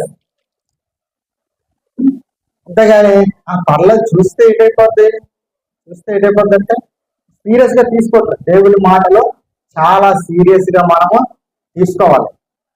సిల్లిగా విడిచిపెట్టేస్తే అనవదు. చెప్తున్నాం కదా. ఇంకో మాట చూద్దాం. ఇంకో మాట చూసి ముందుకెళ్దాం.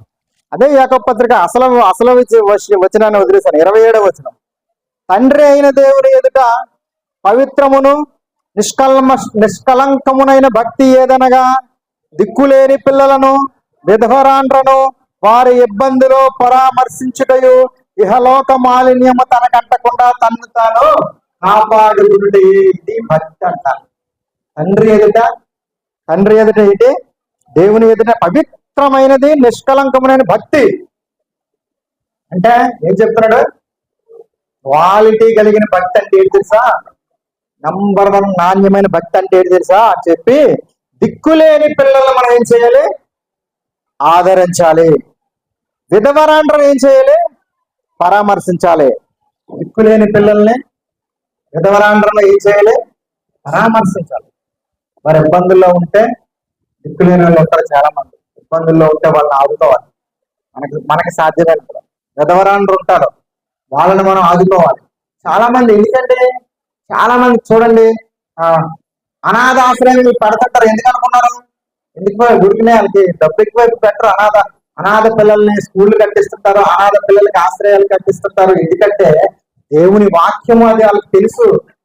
మిషనరీలు ఎందుకు స్కూళ్ళు కట్టించారనుకున్నారు? ఎందుకు అనాథ శరణాలు కట్టించారనుకున్నారు? ఎందుకు అనాథ పిల్లల్ని చేర్చుకొని చదువులు చెప్పించారనుకున్నారు? ఊరికనే కాదు, ఎక్కడి నుండో వారి దేశాల నుండి మన భారతదేశానికి వచ్చి అనాథ పిల్లల్ని పరామర్శ దగ్గర చేర్చుకున్నారు. తెలుసు, మదర్ తెరిసా గారు ఆవిడ ఎక్కడండి? ఆవిడ ఏ కంట్రీ? యుగోస్లేవియా. యుగోస్లేవియా. ఆవిడ పేరు, అసలు పేరు ఏం పేరు? పోజాక్ష ఏదో వస్తుందా? ఆ, ఆవిడ ఎక్కడి నుండి, వేరే కంట్రీ నుండి వచ్చింది. ఇక్కడ ఆవిడ కాదు, ఆవిడ కలకట్టా వచ్చి కలకట్టా నగరంలో కుష్టు వ్యాధి కలిగిన వాళ్ళని ఆదరించింది ఆవిడ. ఎందుకంటే ఆవిడ చేసింది ఏంటి? భక్తి. అది మన దేశంలో ఉన్న వాళ్ళే అసహించుకొని పారద్రోలేవారు ఇక్కడ ఉన్న కుష్ఠోల్ని. మన దేశస్తులే దగ్గరికి చేరనిచ్చే వాళ్ళు కాదు. అది మన దేశం ప్రజల యొక్క పరిస్థితి. మనల్ని మనమే ఆదరించేవారు కాదు, మన ఆడవాళ్ళని మనమే చదువు చెప్పించే వాళ్ళం కాదు, మన పేదోళ్ళని మనమే ఆదుకోవడం వాళ్ళం కాదు, మన ఆడవాళ్ళకి మనమే చదువుకోవాల్సిన వీల్లేదు అనేవాళ్ళం. మన పరిస్థితి అది, మన భారతదేశ పరిస్థితి. మాట్లాడాలంటే చాలా ఉంటది. కానీ ఎక్కడి నుండి వచ్చిన ఈ మిషనరీలు ఆడపిల్లలు చదువుకోకపోతే ఎలాగా? చదువుకోవాలి ఆడపిల్లలు, రేపు పొద్దున వాళ్ళ కాళ్ళ మీద నిలబడాలి ఆడపిల్లలు అని వాళ్ళని కబంధ హస్తాలను విడిపించి స్కూళ్ళు కట్టించారు మిషనరీలు. స్కూళ్ళు కట్టించి ఆడపిల్లలకి చదువులు చెప్పించారు మిషనరీలు.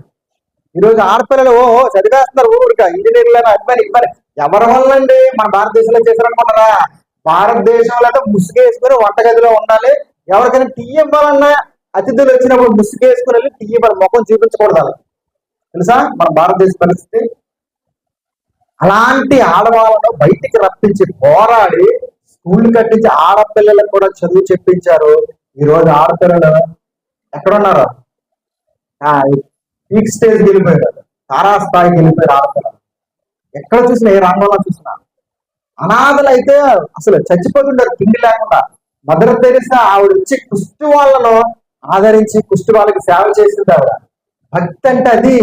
మిషనరీలు తెలుగు తక్కువలు కాదు, ఎక్కడెక్కడ నుంచి పిల్లల నుంచి కుటుంబాల వచ్చి భారతదేశంలో సేవలు చేశారంటే ఈరోజు మనం ఎలా ఉంటున్నామంటే ఒక విధంగా మిషనరీ కారణం. మిషనరీలే పిల్లలు అనాథల్ని ఆదుకున్నారు. కుష్టి వాళ్ళు ఆ వాంతి చేసుకుంటే ఈవిడ చేతులు పట్టేదంట. ఎవరు? Mother Teresa. అది ఆవిడ చేసిన చారిటీ. వాళ్ళకి తెలుసండి వాక్యాలు, మనకంటే తెలియదు. రోజు చర్చకు వస్తాం, చదువుతాము, వింటాం, కానీ మనం అర్థం చేసుకుంటానే వాళ్ళకి తెలుసు, వాక్యం తెలుసు. వాళ్ళకి వాక్యం తెలుసు కాబట్టే అలా వచ్చేసి ప్రాణాలను కూడా లెక్క చేయకుండా సేవ చేశారు. అంటే వాళ్ళు భక్తి పరులు అంటారు వాళ్ళని. క్వాలిటీ భక్తి వాళ్ళది. మదర్ తెరిసా చేసిన ఆవిడ సేవ చేసింది ఎవరు చేయలేదు. మన దేశంలో వాళ్ళే కుష్ఠరోగుల్ని, ఇప్పుడు ఇస్రాయేల్ దేశంలో కూడా పరిసయ్యులు అనే వాళ్ళు ఉండేవారు. కుష్ఠ రోగుల్ని దగ్గరికి రానిచ్చేవారు కాదు. కుష్ఠరోగుల్ని నువ్వు పాలెం వెలపల దీవిని జీవించాలి, సిటీ అవతల ఉండాలి, నగరం అవతల ఉండాలి. కుష్ఠరోగులు ఎవరు కూడా యెరూషలేం పట్టణంలోకి వచ్చేవారు కాదు. యేసయ్య వాళ్ళని చేరదీశారు. యేసుక్రీస్తు ప్రభువుని చేరదీసి వాళ్ళని స్వస్థపరిచారు. పరిసయ్యులే, సద్దుకయ్యులే, వాళ్ళ సొంత జనాంగమే దగ్గరికి రానిచ్చేవారు కాదు. అదే పరిస్థితి మన భారతదేశంలో. మన భారతీయులైన కుష్ఠరోగుల్ని మన భారతీయులే చేరదీసే వాళ్ళు కాదు. ఎక్కడో యుగోస్లేవియా దగ్గర నుండి వచ్చినటువంటి ఒక సేవకురాలు వచ్చి రండి నా దగ్గరికి రండి అని వాళ్ళని ఆదరించి దిక్కులేని పిల్లలను పరామర్శించుటయు, విధవరాండ్రను వారి ఇబ్బందులో పరామర్శించుటయు, ఇహలోక మాలిన్యము తనకు అంటకుండా తనను తాను కాపాడుకుంటే. ఇహలోక మాలిన్యం అంటించేసుకోకూడదు. ప్రతి కనిపించిన బొరగా పారేసుకోకూడదు. వెళ్ళి ఇది చెడ్డదా మంచిదా అని ఆలోచన చేయాలి. బయటికి వెళ్ళారంటే కొందరికి తీరు తెల్లదు. క్రైస్తవులు గారే ఆడ బూతులు మారితే ఇల్లు కలిసిపోయి ఆ ఫ్రెండ్ కదా ఈడితో ఆడుతో ఈడు బూతులు మాట్లాడుతుంటాడు. పిల్లలు నేను చాలా మందిని చూసాను. అరే ఏంట్రా మరి ఏం నేర్చుకుంటున్నారా అనిపిస్తుంది. నోటికి అద్దుకుంటుందా? అరే నేను క్రైస్తవుని కదా, నేను విశ్వాసిని కదా, నేను దేవుని భక్తిలో ఉన్నవాడిని కదా, నేను మా ఫ్రెండ్ మాట్లాడుతాడు. ఆడేదో చిన్నప్పటి ఫ్రెండ్ ఆడు మారలేదు కాబట్టి అది తెలియదు, బూతులు మాట్లాడతాడు, ఏదో మాట్లాడతాడు.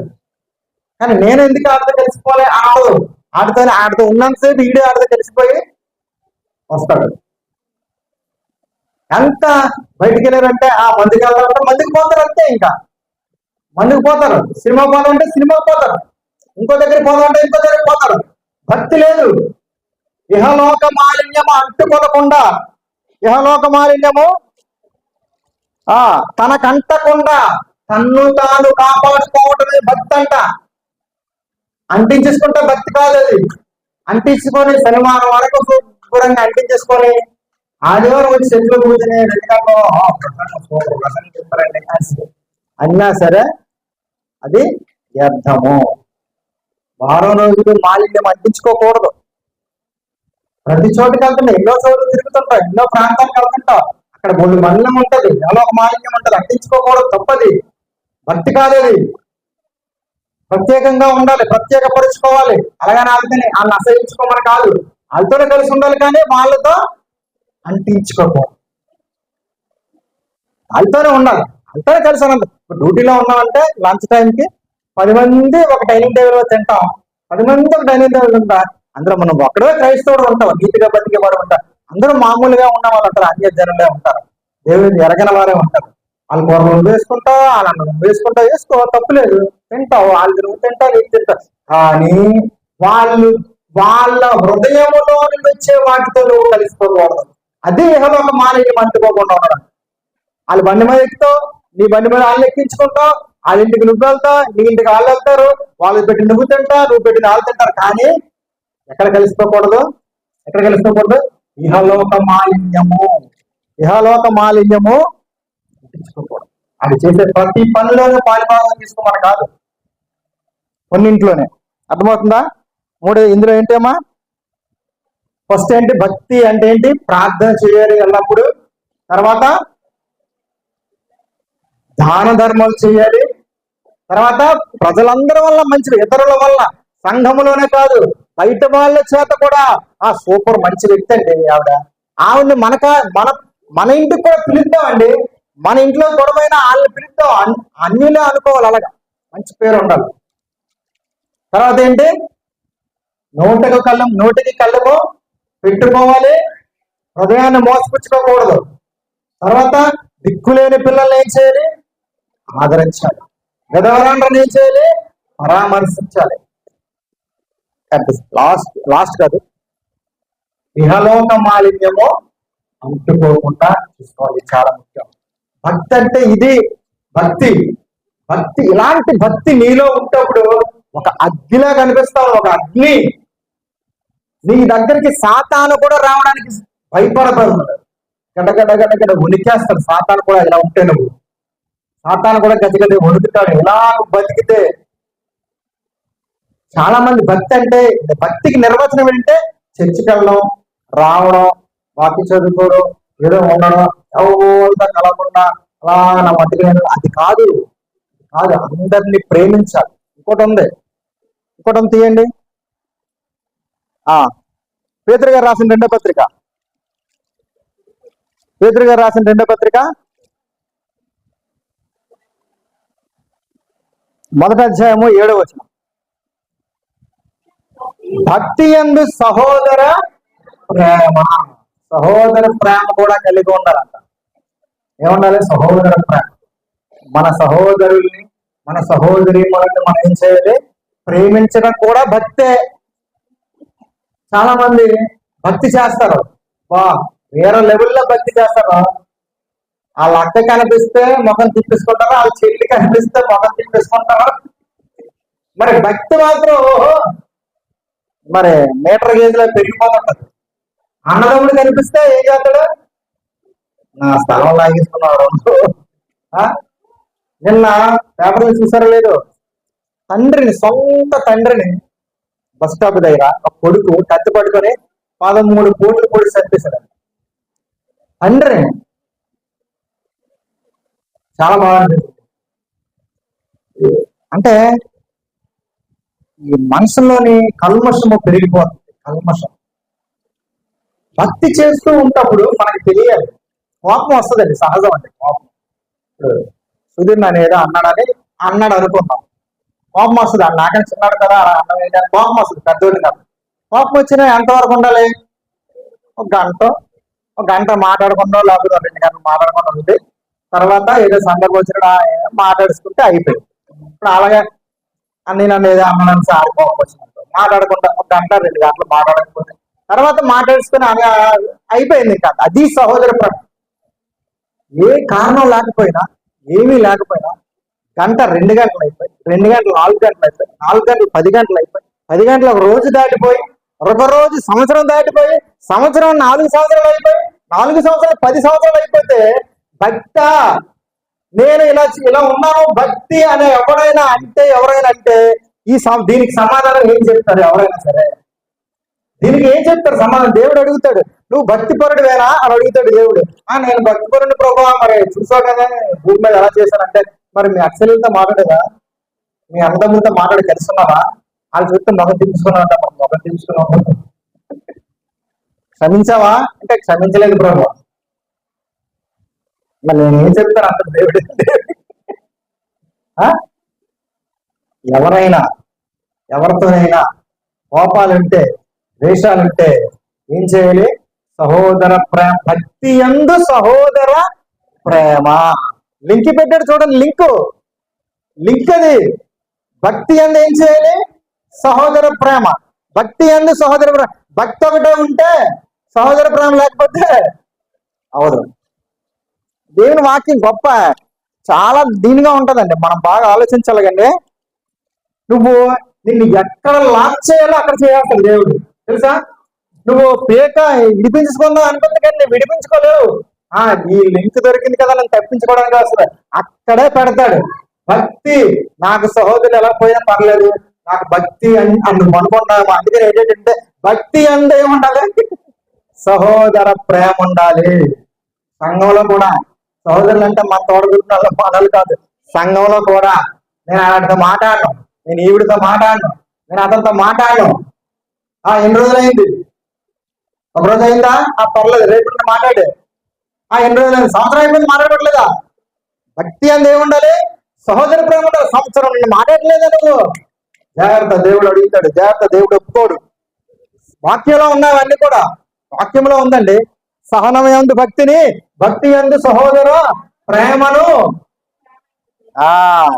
ఇంకేంటి తర్వాత ఏంటి? అయ్యా ఇవన్నీ ఉంటారు. కానీ భక్తి యందు ఏంటో సహోదర ప్రేమ ఉండాలి. సహోదర ప్రేమ లేకపోతే మనం అన్ఫిట్ అండి. ఇంకో మాట చూద్దాం. తిమోతికి రాసిన మొదటి పత్రిక 2వ అధ్యాయము 1 నుంచి చదువుదాం.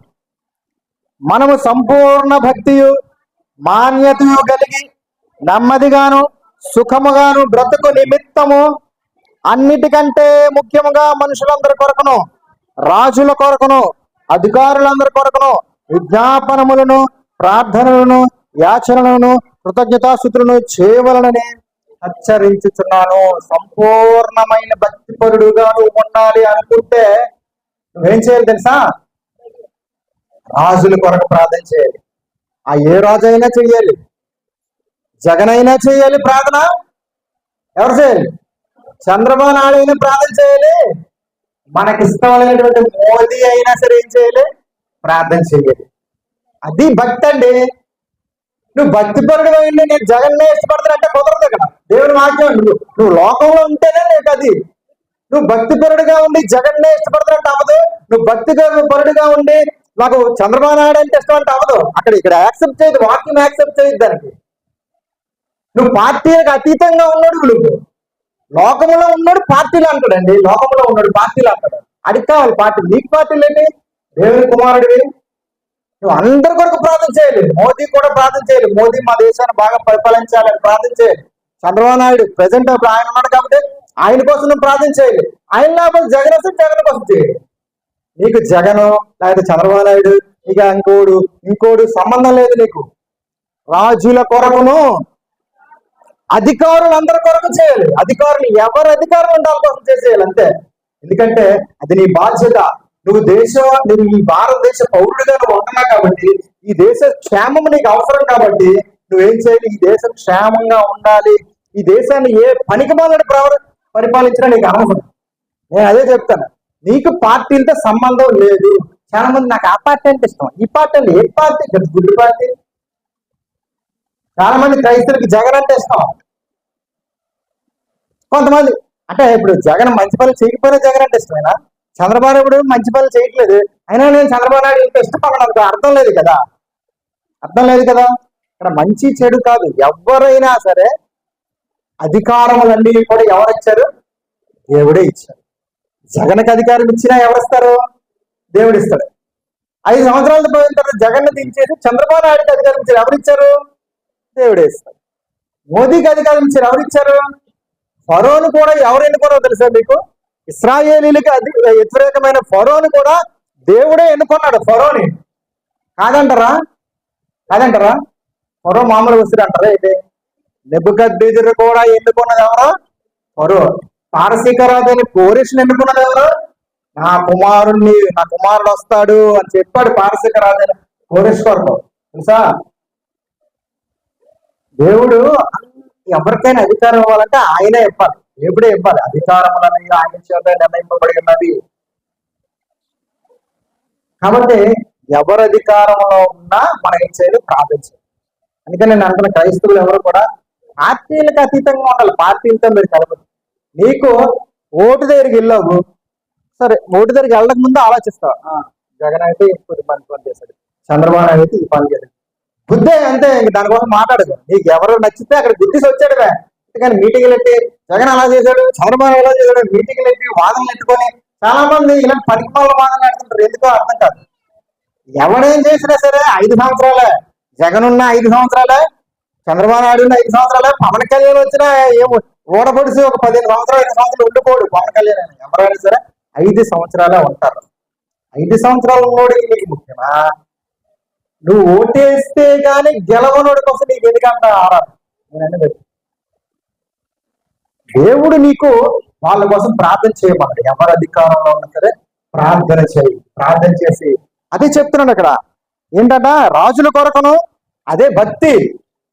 నువ్వు నెంబర్ 1 భక్తిపరుడుగా ఉండాలంటే ఒక పార్టీకి మద్దతు ఇస్తే నెంబర్ 1 భక్తిపరుడు కాదు. నువ్వు ఒక పార్టీని బుధారణ చేసుకుంటే నీ పార్టీ ఏ పార్టీ కరెక్ట్ గా చెప్పాలంటే ఏ పార్టీ చెప్పండి? నీ పార్టీ యేసు పార్టీ. మన పార్టీ మన గుర్తేంటి? మన గుర్తేటమ్మా? సిలువ. సిలువ అనుకోమ్మా. మన గుర్తు సిలువ. మన అభ్యర్థి ఎవరు? యేసుక్రీస్తు. మన రాజ్యం ఏది? ప్రజారాజ్యం, పరలోక రాజ్యం. మన రాజ్యం ఎంత గొప్ప రాజ్యాన్ని తెలిసి 5 సంవత్సరాలు ఉన్న రాజు కోసం నీ రాజు అంట శాశ్వత కాలము నుండి పురాతన కాలము నుండి శాశ్వత కాలం వరకు ఉన్నాడు నీ రాజు. ఈయన 5 సంవత్సరాలు వచ్చి 5 సంవత్సరాలు వెళ్ళిపోయాడు ఈయన రాజు. నువ్వు ఇంత పెద్ద రాజు నేను వదిలేసి మళ్ళీ నువ్వు చేస్తావా? అదే నా అవసరం మనకు ఉంటది. కానీ అసలు చెప్పాలంటే వాళ్ళని తిట్టకూడదు, వాళ్ళని పొగడకూడదు. అలా 5 సంవత్సరాలు ఉంటారు, ఏది చేశారో మనం చూసుకుంటాం. అంటే మనసుకి విచక్షణ జ్ఞానం అనేది ఉంటుంది. ఇతని పరిపాలన ఇది జరిగాయి, ఓకే, మళ్ళీ ఇతను వస్తే బాగుంటది అనుకుంటావులే. ప్రతి ఒక్కరికి ఒక సొంత ఆలోచన ఉంటది అంతే, అంతవరకే. కానీ ఇంకా దానికోసం మీటింగ్లు పెట్టేసి, దానికోసం అది పెట్టేసి, దానికోసం బుద్ధిలాడేసుకొని సంఘాల్లో కూడా కొనుక్కున్నారు. తెలుసా? చాలా మంది ఎలక్షన్ టైంలో సంఘాల్లో కొట్లాడుకున్నారు. మాకు జగన్ అంటే ఇష్టం, మాకు అంటే వేరే సంఘాల్లో పశ్చిమ గోదావరి, తూర్పు గోదావరి అటు సైడ్ చర్చిల్లో కూడా ఆదివారం ఆరాధన అయిపోయిన తర్వాత పాస్టర్ గారు, బాబు మీటింగ్ అవుతుందంట, పాస్టర్ గారు కూడా మీటింగ్ అవుతుందంటే మన చర్చిలో 500 మంది 500 మంది వెళ్ళాలంట, 1000 మంది భోజన బొట్టలు ఇస్తారంట, 5 మందులు ఇస్తారంట అని పాస్టర్ గారు పొరపాయిస్తే నాకు అది ఇదని గొడవలు అయిపోయాను. అసహ్యంగా ఉంటాయి. దేవుని రాజ్యంలో లోక రాజ్యం గురించి గొడవలు ఆడుకోవడం దేవుని రాజ్యంలో. కాబట్టి మనకు అది వద్దు. మనకి జగన్ అయినా నాకు ఇష్టం మనం ఎలా అనుకోవాలి? జగను నావాడే, చంద్రబాబు నాయుడు నావాడే, ఎవరు పవన్ కళ్యాణ్ నావాడే, మోదీ కూడా నావాడే. కానీ మోదీకి బుద్ధి రావాలని చేద్దాం. ఇప్పుడు మన ఇంట్లో మా నాన్న, మన తల్లి, మన తండ్రి, మన తమ్ముడు చెడ్డ మార్గంలో వెళ్ళిపోతాం. మనం తిడుతున్నారా? చచ్చిపోవాలని కోరుకుంటావా? తమ్ముడు మారాలి, మా అన్న మారాలి, మా అమ్మ మారాలి, మా నాన్న మారాలి, మా చెల్లి మారాలి, ప్రార్థన చేస్తాం లేదా? అలాగే అతను మనకు వ్యతిరేకంగా ఏం పెట్టకుండా, ఏం చేయకుండా మనం ఏం చేయాలి? అందుకనే ప్రార్థన చేయమన్నాడు. ఈ మాటకి ఇంకొక అర్థం ఉంది, మీకు తెలియదు అసలు విషయం. రాజుల కొరకు ఎందుకు ప్రార్థన చేయమన్నాడంటే, ఆ టైంలో సుమారుగా రోమన్ చక్రవర్తులు క్రైస్తవుల్ని హింసించేస్తుండేవారు. నీరో చక్రవర్తి కానివ్వండి, నీరో ముందు వచ్చిన వాళ్ళు కానివ్వండి, క్రైస్తవులను ఊచకోత కూర్చేస్తుంటే, అందుకనే రాజుల కొరకు ప్రార్థన చేయండి, వాళ్ళకి బుద్ధి రావాలని, అలాగే మనసు మారాలని, ఆ నీరో మనసు మారాలని ప్రార్థన చేయండి. మీరు అందరూ అధికారులు మిమ్మల్ని హింసిస్తున్నారా? శతాధిపతులు సైనికులందరూ మమ్మల్ని కొరవలతో కొడుతున్నారా, అందుకని వాళ్ళకి ప్రార్థన చేయండి. వాళ్ళు చచ్చిపోవాలని కోరద్దు, వాళ్ళు నాశనం అయిపోవాలని కోరద్దు, నీరో చచ్చిపోవాలని కోరద్దు. మీరు నీరో మారాలని ప్రార్థించేయండి. ఆ శతాధిపతులు అందరూ చచ్చిపోవాలని కోరద్దు, వాళ్ళు మారాలని ప్రార్థించేయండి. అందుకనే రాజుల కొరకు అధికారుల కొరకు ప్రార్థన. అందుకే మారడం కోసం. పరిస్థితులేమో చాలా విషమంగా ఉన్నాయి, క్రైస్తవులను చంపేస్తున్నారు. ఎప్పుడు సుమారుగా క్రీస్తు శకం 70కి ముందు ఇది. ఇప్పుడు తిమోతి పత్రిక అంటే క్రీస్తు శకం 63 ఆ టైంలో రాయబడిన పత్రిక. ఆ టైంలో చాలా దారుణంగా ఉన్నాయి. కొన్ని సంవత్సరాల్లో పేతురు గారు చచ్చిపోతారు, పీక నరకేస్తారు పేతురు గారికి. కొన్ని సంవత్సరాల్లో పౌలు గారిని చంపేస్తారు. దానికి ముందు రాసిన పత్రికలు ఇవన్నీ కూడా. అంటే క్రైస్తవుల మీద విపరీతమైన ద్వేషం ఉన్నప్పుడు టైంలో మీరు బాధపడకండి, ప్రార్థన చేయండి, దేవునికి మార్చుతాడు వాళ్ళని అని చెప్పినటువంటి పత్రిక. అన్నిటికంటే ముఖ్యముగా ఏంటంట, మనుషులందరి కొరకు ప్రార్థించేయండి. మనుషులందరూ బాగుండాలి. అందరూ బాగుంటే మనం బాగుంటాం. అందరూ బాగుంటే, క్రైస్తవుడి యొక్క నినాదం ఏంటి? అందరూ బాగుంటే నేను బాగుంటాను, అందరూ మంచిగా ఉంటే నేను మంచిగా ఉంటాను. అది కోరుకోవాలి క్రైస్తవుడు. కానీ కొంతమంది ఉంటారులే, మా వాళ్ళే బాగోవాలి, మా హిందువులే బాగోవాలి, మా ముస్లింలే బాగోవాలి, మిగతా వాళ్ళందరూ చంపేద్దాం, మిగతా వాళ్ళందరూ వేసేస్తాం, చంపేద్దాం. కానీ క్రైస్తవుని రాజ్యం, దేవుని రాజ్యం ఎలాంటి రాజ్యం అంటే అందరూ బాగోవాలి. ఇది దేవుని రాజ్యం. వాళ్ళ రాజ్యాల్లోనే వాళ్ళ తాలూకా బ్రాహ్మణులే బాగోవాలి. మా బ్రాహ్మణులే తల నుండి పుట్టారు కాబట్టి మా బ్రాహ్మణులే గొప్పలు, భుజాల నుండి పుట్టారు కాబట్టి మా రాజులే గొప్ప. మిగతా కాళ్ళు నుండి పుట్టారు కదా శూద్రులు, అని చెడ్డారు, వాళ్ళు మంచిలు కాదు. వాళ్ళు మా ముందు నుండి వెళ్ళకూడదు, వాళ్ళు మా ముందు నుండి బట్టలు వేసుకుని వెళ్ళకూడదు, వాళ్ళు మా ముందు నుండి చెప్పులు వేసుకోకూడదు, వాళ్ళు మా ముందు నుండి ఉమ్మేయకూడదు కాబట్టి మూతికి ముంత కట్టుకోవాలి, వాళ్ళు నడిచే అడుగులు భూమి మీద పడకూడదు కాబట్టి వెనక చీపురు కట్టుకోవాలి, తాటకమ్మ కట్టుకోవాలి. అలాంటి దౌర్భాగ్యపు ఆలోచనలు కలిగిన సమాజంలో నుండి నీతిమంతుడైన యేసుక్రీస్తు రాజుగా ఉన్నటువంటి సమాజంలోకి అడుగు పెట్టాము. మనకు ఆ నీతి మాలిన ఆలోచనలు వద్దు. నాకు అలా ముఖ్యమంత్రి కావాలి, ఈ చంద్రబాబు నాయుడు కావాలి, అలాంటి వద్దు. మనం 5 సంవత్సరాల తర్వాత ఎవడొస్తాడో, నెక్స్ట్ ఎవడొస్తాడో మనకు తెలియదు. నువ్వు ఏం చేసినట్టు మాత్రం గెలిచేస్తారేంటి. కాబట్టి ఆలోచన విధానం మారాలి మనకి. ఎప్పుడు పార్టీలకు అతీతంగా దేవుని రాజ్యంలో ఉన్నాం మనం. కాబట్టి మనం ఎలా చేయాలి? రాజుల కొరకును సంపూర్ణమైన భక్తియు మాన్యత కలిగి నెమ్మదిగాను సుఖముగాను బ్రతుకు నిమిత్తము. నెమ్మదిగాను సుఖముగాను ఎందుకనంటే అప్పుడు నెమ్మది లేదు, సుఖం లేదు, హింసించేస్తున్నారు, ఇళ్లలో దూరపడి చేస్తున్నారు కత్తులతోనే. అందుకనే మనము సంపూర్ణ భక్తియు మాన్యతయు నెమ్మది కలిగి బ్రతకాలంటే ఆ రాజు కొరకు ప్రార్థన చేయండి బాబా, నీరో కోసం, ఈ శతాధిపతి కోసం ప్రార్థన చేయండి, ఇళ్లలో దూరేస్తున్నారు వీళ్ళు అని చెప్పిన మాట ఇది. అంత మాట్లాడు. కాబట్టి ఇప్పుడు మనకి అంత వ్యతిరేకత లేదు, కానీ ఎంతో కొంత వ్యతిరేకత మనం ప్రార్థన చేయాలి. ప్రభువా మా అధికారులను మార్చి, ప్రభువా మా మీద మా క్రైస్తవుల వల్ల మంచి మనసు కలిగేటట్టు. ఆదివారం సెలవు తీసేస్తారంట, తెలుసా మీకు? అదొక ఉపకారం, అది తెలుసు. ప్రార్థన చేద్దాం. సండే సెలవు తీసేస్తా ప్రభావ మా ఆరాధన చేస్తాం. మా ప్రభు తిరిగి లేచినటువంటి దినం, పునరుద్ధాన దినం, మాకు అది తీసేస్తే ఎలాగా అని ప్రార్థించింది. ఇంకా మనకి సండే అలవాటు అయిపోయింది.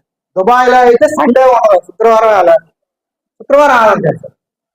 సండే లేదు అసలు. సండే సెలవు అనేది వీకెండ్ వాళ్ళకి. ఎప్పుడు అంటే ఇప్పుడు ఒక కంట్రీని బట్టి ఒక వీకెండ్స్ ఉంటాయండి. వీకెండ్స్ కొన్ని కంట్రీస్ మనకి వీకెండ్ ఎప్పుడు సాటర్డే సండే. కాబట్టి మనకి ఇప్పుడు వీకెండ్ ఇస్తే అప్పుడే కూడుకుంటాం, తప్పులేదు. కానీ మనకు అలవాటు అయిపోయింది కదా సండే అని. ఇప్పుడు సండే తీస్తారు, సండే తీసి సోమవారం పబ్లిక్ హాలిడే పెట్టారు. సోమవారం పబ్లిక్ హాలిడే వచ్చిందిగా, ఆరాధనకి రావాలిగా, అప్పుడైనా వస్తాం ఆరాధనకి. రామా? వస్తావా రామా? ఇప్పుడు సెలవిస్తారు కదా, వీకెండ్ అంటే సెలవే. సోమవారం ఆదివారం సెలవు తీసి సోమవారం సెలవు పెట్టారు, అదే వీకెండ్ మనకి. ఇప్పుడు అందరికి ఆఫీసులు సెలవు ఆ రోజే ఆరాధనకు వస్తాం, తప్పే ఉంది. కానీ మనం ఏం చేయాలంటే, మనకి మొదటి నుండి ఆదివారం అలవాటు అయిపోయింది, ప్రభు పునరుద్ధారణ రోజు కాబట్టి మనం అలవాటు అయిపోయింది ప్రార్థన చేయాలి. అలాంటిది వ్యతిరేకమైనది, నీకు విరోధమైన ఏ ఆయుధమును వర్ధిల్లదు అనడం లేదు ప్రభు. మనకి విరోధంగా ఎవడు ఏం చేసినా సరే ఫలించదు. ఎందుకంటే నీ రాజు ఉన్నాడు, ఎందుకంటే నీ ప్రభు ఉన్నాడు. నీ రాజు నీతి పరుడు, నీ రాజు. ఆయన పురాతన కాలం నుండి శాశ్వత కాలం వరకు ఆయన ప్రత్యక్షమవుతూ ఉన్నాడు. ఆయన చిన్నోడు కాదండి. వీళ్ళందరూ వేస్ట్ గా, వీళ్ళందరూ భూపతులకు అధిపతి అయిన, భూపతులకే అధిపతి అయిన మోదీకి అధిపతి ఎవరు? యేసుక్రీస్తే. ట్రంప్కి అధిపతి ఎవరు? యేసుక్రీస్తే. పుతిన్కి అధిపతి ఎవరు? యేసుక్రీస్తే. వ్లాదిమిర్ పుతిన్ ఎవరు? రష్యా ప్రకటన. ఆ తర్వాత వీళ్ళందరికీ అధిపతి ఎవరండి? భూపతులకు అధిపతి మన యేసుక్రీస్తు, ఆయన కుమారుడు. కాబట్టి సీరియస్నెస్ అనేది భక్తిలో మనకి అవసరము. సీరియస్ గా మనం తీసుకోవాలి. ఓకేనా? ఇంకా చాలా ఉంది, సమయం మరి ఎక్కువ అవుతుంది కాబట్టి నేను ముగించేస్తున్నాను. నేను ముగించుకుందాం. ఇంకా చాలా చెప్పాలంటే ఇంకా అరగంట పడుతుంది. వద్దులేండి, నాకు కూడా నోరు నొప్పి వస్తుంది కాబట్టి ముగించుకుందాం. కాబట్టి ఆలోచించేయండి, భక్తి అంటే నేను ఏదో ప్రతిరోజు వచ్చేసి ఆషామాషిగా వెళ్ళిపోయి లోకంలో కలిసిపోయి మళ్ళీ ఆదివారం రాగానే అది ఏదో ప్రార్థన పెట్టినప్పుడు వచ్చేసి భక్తిపరుడిగా నేను పోజు కొట్టేస్తే అవదు. అది భక్తి కాదు. సీరియస్ గా తీసుకోవాలి. దేవుని క్రైస్తవ జీవితం అంటే చాలా సీరియస్ గా తీసుకోవాల్సిన విషయం అది. ప్రతి మాట, ప్రతి పలుకు కూడా యేసుక్రీస్తు ప్రభు అంటారు, ఈ నా మాటలు విని వాటి ప్రకారము చేయు ప్రతివాడు భక్తిపరుడు. అదే భక్తిపరుడు. క్వాలిటీ భక్తి అదే. 30 40 60 100 ఫలిస్తారు. కాబట్టి ఆయన మాటలు విని తీసేయకండి. విన్నదాన్ని కరెక్ట్ గా పాటించడానికి చూడండి, పాటించాలి. ఇప్పుడే మన భక్తిలో సీరియస్. వదిలేయండి. మీకు వ్యతిరేకమైనది ఏదంటే వదిలేండి, తీసేయండి. దీనివల్ల నేను దేవుల్లో ఉండలేకపోతున్నాను అనిపిస్తుంది, తీసేయి. తీసుకోలేకపోతే ప్రభుని అడుగు, ప్రభు ఇది తీసేయి ప్రభు, నాకు సహాయం చేయ ప్రభు. దేవుడు ఎంతమంది సహాయం చేశాడు, నాకు సహాయం చేయడు. నేను చాలా వదలలేకపోయాను, చాలా తీసుకోలేకపోయాను. ప్రభుని అడిగాను, ప్రభు సహాయం చేస్తాడు. వదిలేస్తాం, నెమ్మదిగా అలా వదిలేస్తాం. ఎందుకంటే పాపం అనేది చాలా ఎలా ఉంటుందంటే అందంగా ఉంటుంది. పాపాన్ని విడిచిపెట్టడం కష్టం, కానీ ప్రభు సహాయం చేస్తే మనకి చాలా ఈజీగా మనం తీసుకోవచ్చు. కాబట్టి ప్రభువుని అడగండి. ప్రభువుని అడిగితే మనకు అన్ని కూడా ఆయన మంచి మార్గాలు చూపిస్తాడు, మనకు తోడుగా ఉంటాడు. భయంకరమైన రాజు ఇదే. ఈ శ్లోకంలో మనం నీతిగా బతకడానికి ప్రభు సహాయం చేస్తాడు. ప్రార్థన చేసుకున్నాం.